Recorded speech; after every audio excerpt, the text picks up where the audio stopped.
لفظوں پر غور کرو. عبداللہ ابن مسعود یہی راوی ہے، فرماتے ہیں کہ ایک بار میں مسجد کے اندر داخل ہوا، میں نے چند لوگوں کو دیکھا، وہ حلقہ بنائے ہیں، 10 آدمی ادھر، 5 آدمی ادھر، 20 آدمی ادھر، 8 آدمی ادھر، اور سب نے اپنی انگلیوں پر یا کنکریوں پر، کچھ کنکریاں انہوں نے لے رکھی تھی، پتھر کی گٹیاں، کنکریاں یہ ہوتی نہیں کنکری، آپ کے ہاں جو بھی بولتے ہو، جیسے کنکری ماری جاتی ہے وہ شیطان کو چھوٹے چنے کے دانے کے برابر، تو وہ کنکریاں انہوں نے لی تھی، ان کے پاس رکھی ہوئی تھی کنکریاں. تسبیح پڑھنے والوں، مالائیں گھمانے والوں، حاجی صاحب آئے کہاں سے حج کر کے، کیا لائے؟ تسبیح لائے. کتنا بڑا نیک کام کیا حاجی، کیا لایا؟ تسبیح لایا، اور کتنی اچھے طریقے سے بانٹ رہا، لو دوسروں کو لو. یہ تسبیح کے بارے میں یہ بانٹ رہے ہو نا، کم سے کم سوچ لیا آپ نے عبداللہ ابن مسعود نے کیا کہا تھا ان کے بارے میں؟ ان کے بارے میں سورندار بھی اٹھاؤ کنکریاں، اور 10 آدمی ادھر، 5 آدمی ادھر، لوگ پڑھ رہے ہیں 100 مرتبہ سبحان اللہ، 100 مرتبہ الحمدللہ، 100 مرتبہ اللہ اکبر. ان کنکریوں پر یہی وظیفے پڑھے جا رہے ہیں. ہاں آج بھی ہمارے معاشرے میں ہم نے دیکھا ہے، جب NRC اور CAA کا مدعا اٹھا تھا، میں نے دیکھا ہے بہت بڑے بڑے شہروں میں، میں نے دیکھا ہے کہ مسجدوں میں باقاعدہ وظیفے ہوئے. اللہ اس دیش کے پردھان منتری کی عقل گھما دے پھرا دے، امت شاہ کی کھوپڑی کو گھما دے پھرا دے. تو وظیفے ہوئے اور لوگوں نے سوا لاکھ مرتبہ وظیفے پڑھے. تسبیح پر لا الہ الا اللہ کا ورد اور سبحان اور اس کا یہ حسبنا اللہ و نعم الوکیل کا ورد سوا لاکھ مرتبہ، سوا لاکھ مرتبہ پڑھا گیا ہے. یہ طریقے آپ اپنائیں گے جو شریعت سے ثابت نہ ہو، وہ طریقے اپنائے گئے. عبداللہ ابن مسعود فرماتے ہیں کہ میں نے دیکھا کچھ لوگ حلقوں میں بیٹھے ہوئے ہیں اور کنکریوں پر پڑھ رہے ہیں، کوئی 100 مرتبہ سبحان اللہ، 100 مرتبہ الحمدللہ، 100 مرتبہ اللہ اکبر ان کنکریوں پہ پڑھ رہا ہے. تو عبداللہ ابن مسعود نے ان کو بد دعا دی، اللہ تمہیں ہلاک کر دے. ایک صحابی کی بد دعا. ان کنکریوں پر پڑھنے والے صحابیوں کو کیا کہہ رہے ہیں؟ عبداللہ ابن مسعود فرمانے تمہاری ماں تمہیں کھو دے، تمہاری ماں تمہیں گم پائے، تمہاری ماں تمہیں مرا ہوا پائے، یعنی تم مر جاؤ، تم ہلاک ہو جاؤ، تم برباد ہو جاؤ. ان صحابیوں نے پوچھا اے عبداللہ ابن مسعود آپ کو کیا ہو گیا ہے؟ آپ ہمیں مسجد میں آنے کے بعد بد دعا دے رہے ہو، ہم تو اچھا کام کر رہے ہیں. عبداللہ ابن مسعود کہتے ہیں یہ اچھا کام ہے. ان لوگوں نے کہا ہاں ان کنکریوں پر ہم 100 مرتبہ سبحان اللہ، 100 مرتبہ الحمدللہ، 100 مرتبہ اللہ اکبر پڑھ کر اللہ کی تسبیح ذکر و اذکار کر رہے ہیں. تب عبداللہ ابن مسعود نے کہا ہے میں تمہیں بد دعا نہ دوں تو کیا دوں؟ ابھی جناب محمد رسول اللہ کے کپڑے پرانے نہیں ہوئے، ابھی نبی اکرم کو اس دنیا سے گئے ہوئے زیادہ دن نہیں ہوئے، ابھی محمد رسول اللہ کو انتقال کیے ہوئے زیادہ زمانہ نہیں ہوا، ابھی نبی اکرم کے کپڑے پرانے نہیں ہوئے، ابھی نبی اکرم کے برتن پرانے نہیں ہوئے، ابھی اللہ کے رسول کی چھڑی آپ کی پرانی نہیں ہوئی، اور تم نے دین کے اندر ایک نئی چیز نکال لی، دین کے اندر تم نے ایک نئی بدعت نکال لی. ہم نے اللہ کے رسول کے زمانے میں نبی اکرم کو اور آپ کے صحابہ کو ان انگلیوں کے پور پر پڑھتے ہوئے دیکھا ہے، سبحان اللہ، الحمدللہ، اللہ اکبر، اور تم نے کنکریوں پر پڑھنا شروع کر دیا ہے. ابھی اللہ کے نبی کے کپڑے پرانے نہیں ہوئے اور تم نے دین کے اندر نئی بدعت نکال لی. یہ صورتحال تھی جب مسجد میں بیٹھ کر کنکریوں پہ نہیں پڑھا جا سکتا ہے تو تسبیح کے دانوں پر کیسے پڑھا جا سکتا ہے؟ حج کرنے والوں تمہیں حج مبارک ہو، آئندہ بھی تم کبھی حج کرنے جاؤ تو اچھی بات ہے جاؤ، لیکن وہاں سے اس طریقے کی خرافاتیں لے کر مت آؤ. زمزم لاؤ، کھجور لاؤ، وہاں بہت سی دینی کتابیں تقسیم ہوتی ہیں، بنگلہ میں بھی، اردو میں بھی، ہندی میں بھی. آپ وہاں سے دینی کتابیں لے کے آئیے. کسی کو تسبیح دینے کے بجائے آپ کسی کو اپنی بنگلہ زبان میں وہاں سے لائی ہوئی دین کی کتاب دے دیجئے، قرآن لا کر دے دیجئے. آپ کے لیے یہ چیز بھی ثواب کا باعث بنے گی. آپ ان چیزوں کو دے رہے ہیں جس کا قرآن و حدیث کے اندر کوئی وجود نہیں ہے. ہمیں سوچنا چاہیے، اور ابھی تک نہ معلوم تھا تو اس لیے اللہ سے توبہ کیجئے. اب معلوم ہو جانے کے بعد ان چیزوں سے بچیے. آپ کو نہیں معلوم شریعت کیا ہے؟ آؤ میں تمہیں بتاؤں شریعت کیا ہے. حضرت عبداللہ ابن عمر اپنے ایک ساتھی حضرت مجاہد کے ساتھ سفر کر رہے ہیں. ایک جنگل کی طرف سے ایک شہر کی طرف گھسنا ہوا، آپ کا جانا ہوا. ظہر کی نماز کا وقت تھا. حضرت عبداللہ ابن عمر کہنے لگے مجاہد آس پاس کہیں مسجد نظر نہیں آ رہی ہے، ہم کو ظہر کی نماز پڑھنا ہے. حضرت مجاہد کہتے ہیں ہاں کوئی مسجد تو نظر نہیں آتی ہے. ابھی دونوں گفتگو ہی کر رہے تھے کہ اتنے میں اذان کی آواز سنائی دی. اللہ اکبر اللہ اکبر.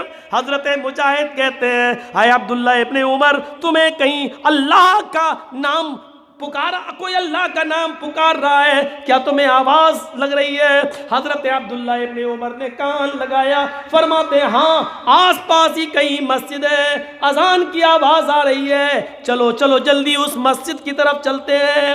جیسے عبداللہ ابن عمر حضرت مجاہد کے ساتھ اس محلے میں پہنچتے ہیں، مسجد کا دروازہ آ گیا. حضرت عمر مسجد میں داخل ہونا چاہتے ہیں، اتنے میں اذان کا آخری جملہ ادا ہوتا ہے. مؤذن کہتا ہے لا الہ الا اللہ. حضرت عمر نے عبداللہ ابن عمر نے سمجھا اذان ہو گئی ہے.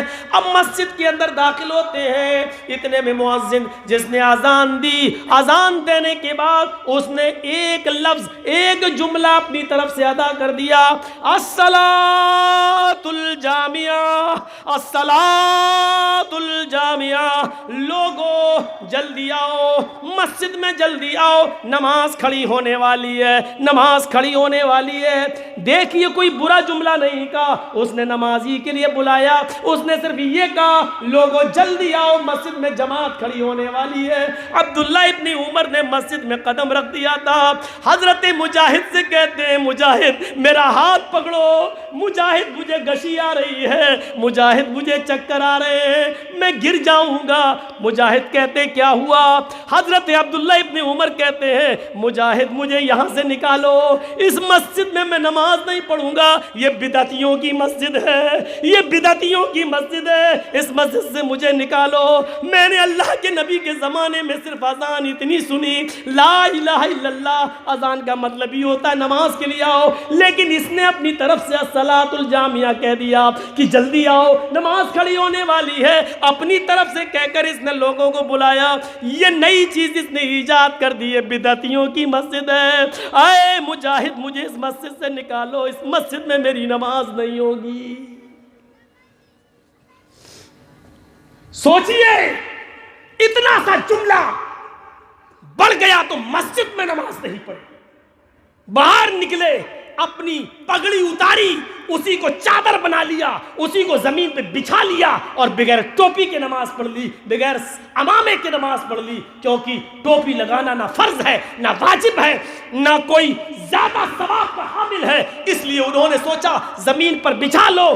سر سے پگڑی اتر گئی تو کیا ہوا؟ میں نے اللہ کے رسول کو ننگے سر نماز پڑھتے ہوئے بھی دیکھا ہے. میرے پیارے ساتھیوں، انہوں نے مسجد سے باہر سڑک پر نماز پڑھ لی، اپنے سر کا امامہ اتار کے زمین پہ بچھا کے نماز پڑھنا گوارا کر لیا، لیکن اس مسجد میں نماز نہیں پڑھی ہے. ہم اندازہ لگائیں مولانا جرجیس آپ کی مسجد میں نماز پڑھنے کا حق رکھتا ہے؟ باہر سے آنے کے بعد جس مسجد کے اندر ہر فرض نماز کے بعد دعا کو ضروری سمجھ کے مانگا جاتا ہو اور امام کو مجبور کیا جاتا ہو، بتائیے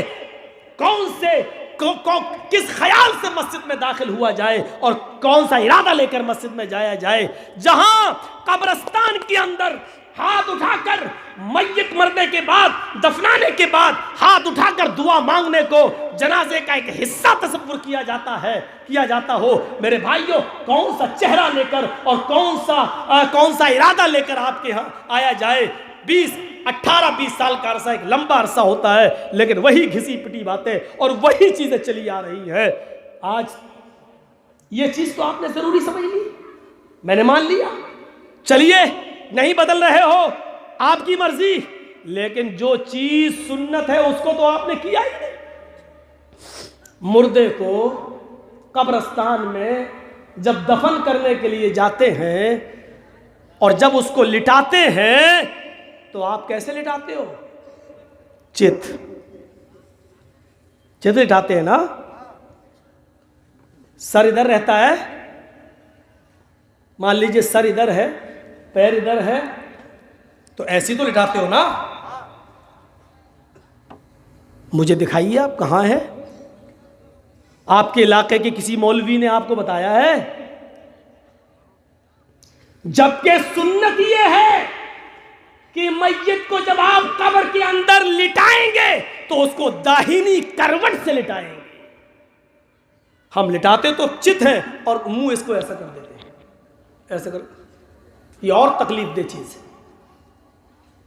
چت لٹاتے ہیں، غلط ہے یہ طریقہ، پھر سن لو غلط ہے یہ طریقہ۔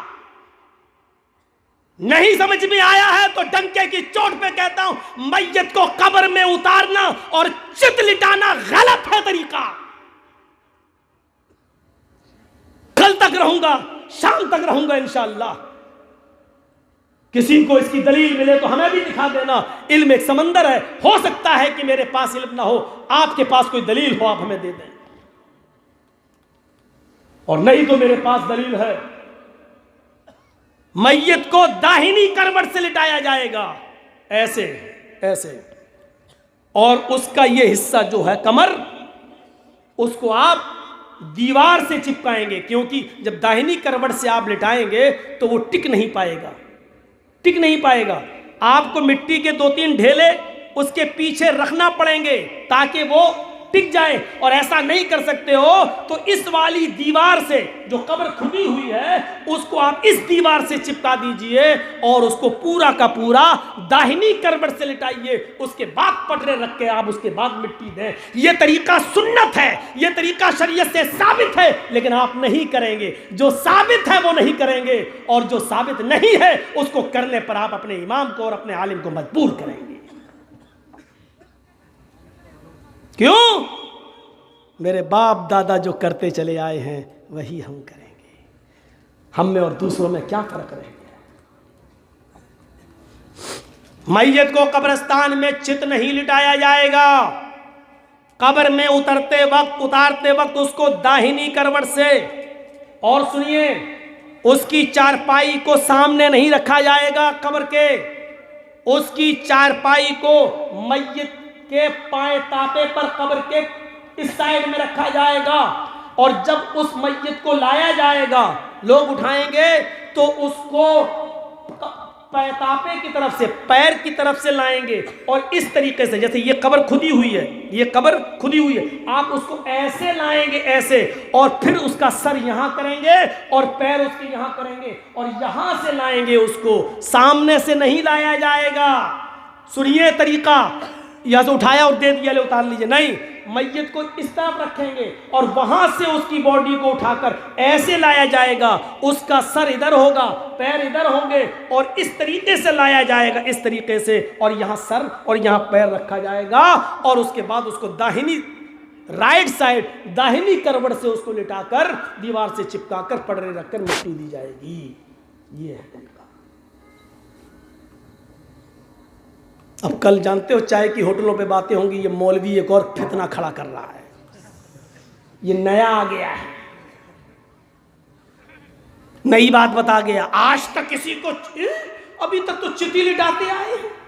ارے آپ کیا لٹاتے آئے ہو، ہم نے بھی لٹائے ہیں، اور جب نہیں معلوم تھا نہیں معلوم تھا، لیکن جب علم ہو گیا تو ضد اور بحث نہیں، جب دلیل آ گئی آمنا صدقنا، جب نبی سے ثابت، تو وہاں ایک بات آپ کی نہیں چلے گی، ہماری نہیں چلے گی، وہاں چلے گی تو جناب محمد رسول اللہ۔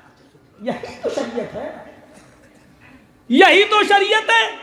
آدمی اپنی غلطی کو تسلیم کر لے اور شریعت پر جم جائے، یہی تو شریعت ہے۔ آپ کو معلوم ہے